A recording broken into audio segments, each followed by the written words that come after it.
तो वहीं लखनऊ में केंद्रीय शिक्षा मंत्री धर्मेंद्र प्रधान के इस्तीफे की मांग को लेकर प्रदर्शन किया गया। बाबा साहब भीमराव अंबेडकर प्रतिमा स्थल पर भीम आर्मी से जुड़े छात्रों और पदाधिकारियों ने विरोध जताया। प्रदर्शन को देखते हुए मौके पर भारी संख्या में पुलिस बल तैनात रहा।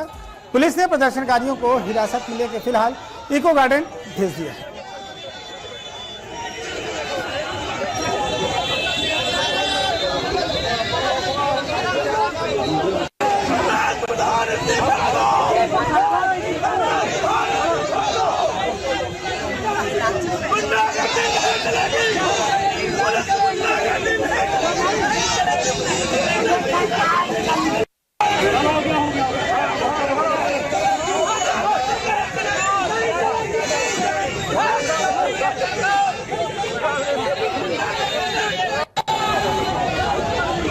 इस खबर पर हमारे ब्यूरो चीफ विवेक त्रिपाठी हमारे साथ सीधे जुड़ चुके हैं।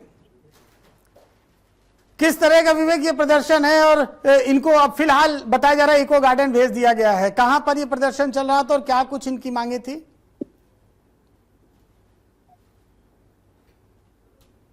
भीम आर्मी के लोग यहाँ पहुंचे थे, चूंकि पार्लियामेंट में प्रदर्शन चल रहा है और सभी दलों के लोग, चाहे वो सत्ता पक्ष हो या विपक्ष हो, सभी दलों के लोग लगातार वहां पर प्रदर्शन कर रहे हैं, जिसकी वजह से संसद का मानसून सत्र प्रभावित हो रहा है। और आज यहाँ पर भीम आर्मी के लोग पहुंचे। अंबेडकर प्रतिमा जो हजरतगंज चौराहे पर है, वहां पर उन्होंने नारेबाजी की, प्रदर्शन किया और शिक्षा मंत्री धर्मेंद्र प्रताप के इस्तीफे की मांग की है। जिस तरह से पूरे देश में धर्मेंद्र प्रताप के इस्तीफे की मांग को लेकर विरोध प्रदर्शन हो रहा है, अब लखनऊ में भी, चूंकि कल लखनऊ में भारतीय जनता पार्टी और जो कांग्रेस है उसका प्रदर्शन देखने को मिला था। और मुद्दा यही था कि दिल्ली में जिस तरह से छात्रों के ऊपर लाठीचार्ज किया गया, लेकिन यहाँ पर जो भीम आर्मी है उसका प्रदर्शन अलग था। वो शिक्षा मंत्री के इस्तीफे की मांग कर रहे हैं। और इससे पहले जो चंद्रशेखर आजाद हैं वो वहां संसद भवन परिसर में धरने पर बैठे हैं। उनको 3 दिन हो गए धरना देते हुए और यहाँ पर उनकी जो भीम आर्मी है वो प्रदर्शन कर रही है। हालांकि प्रदर्शन की नारेबाजी की सूचना पाकर, जानकारी पाकर जो हजरतगंज पुलिस है वो मौके पर पहुंची और सभी प्रदर्शनकारियों को सांकेतिक रूप से हिरासत में लेकर इको गार्डन भेज दिया गया है। सभी प्रदर्शनकारी इको गार्डन में है इस समय और वहां नारेबाजी और धरने पर बैठे हैं, नारेबाजी कर रहे हैं। उनको समझाने की कोशिश की जा रही है। ये कहा जा रहा है कि वो इस्तीफे की मांग को लेकर अड़े हुए हैं, जब तक इस्तीफा नहीं दिया जाएगा तब तक वो दोबारा प्रदर्शन करेंगे और अगर इससे बात नहीं बनी तो भूख हड़ताल भी कर सकते हैं। हालांकि इको गार्डन में चारों तरफ जो सुरक्षा घेरा है वो मजबूत घेरा बनाया गया है ताकि प्रदर्शनकारी किसी भी तरह से अराजक ना हो और कानून व्यवस्था पर प्रभाव ना पड़े। फिलहाल उनको इको गार्डन में रखा गया है। अभी किसी की जो कहा जाए कि लिखा पढ़ी में गिरफ्तारी नहीं हुई है, सांकेतिक रूप से गिरफ्तारी है। जो प्रदर्शनकारियों को सांकेतिक रूप से हिरासत में लेकर ले जाया जाता है, इको गार्डन में रखा जाता है। चर्चा ये भी है कि वहां से कुछ देर बाद जब प्रदर्शनकारी शांत हो जाएंगे उसके बाद उनको वहां से छोड़ दिया जाएगा।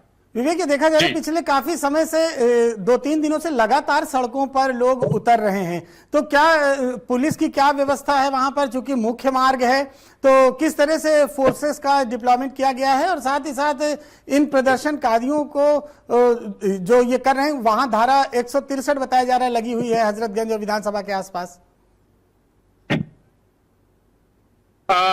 लखनऊ में पिछले 22 सालों से लगातार, हालांकि 22 साल नहीं, करीब 27 साल से लगातार धारा 151 पहले हुआ करती थी और अभी 161-63 धारा है वो शांति भंग के लिए लगाई जाती है। और पिछले 25 से 27 साल से लगातार ये धारा लगी है। जब उसका 1 महीने के लिए बढ़ाई जाती है और मियाद खत्म हो जाती है तो फिर उसको कंटिन्यू कर दिया जाता है।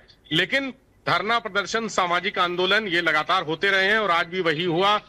धारा 163 के बावजूद वहां पर प्रदर्शनकारी पहुंचे हैं, भीम आर्मी के लोग पहुंचे हैं और उन्होंने वहां पर नारेबाजी की है। अंबेडकर की प्रतिमा के आसपास उन्होंने बैठकर एक सांकेतिक प्रदर्शन भी किया है, अपना विरोध दर्ज कराया है। तो चूंकि कानून व्यवस्था को लेकर पुलिस मुस्तैद रहती है, हजरतगंज चौराहे पर हर समय पुलिस की ड्यूटी लगी रहती है, लॉ एंड ऑर्डर ना बिगड़े, इसके अलावा ट्रैफिक ना प्रभावित हो। तो भीम आर्मी के लोग हालांकि संख्या में इतने ज्यादा नहीं थे, उनकी संख्या गिनी चुनी थी, तो उनको बहुत करीब 5 मिनट के भीतर ही वहां से हटा दिया गया और उनको इको गार्डन भेज दिया गया है। ना ही लॉ एंड ऑर्डर से संबंधित कोई प्रॉब्लम होने दी है पुलिस ने और ना ही ट्रैफिक से संबंधित कोई समस्या आई है। जी तो जानकारी देने के लिए बहुत बहुत शुक्रिया। बढ़ते हैं अगली खबर की ओर। कश्मीर के अनंतनाग जिले में सुरक्षा एजेंसियों ने आतंकवाद के खिलाफ अभियान के तहत लश्कर-ए-तैयबा से जुड़े 2 कथित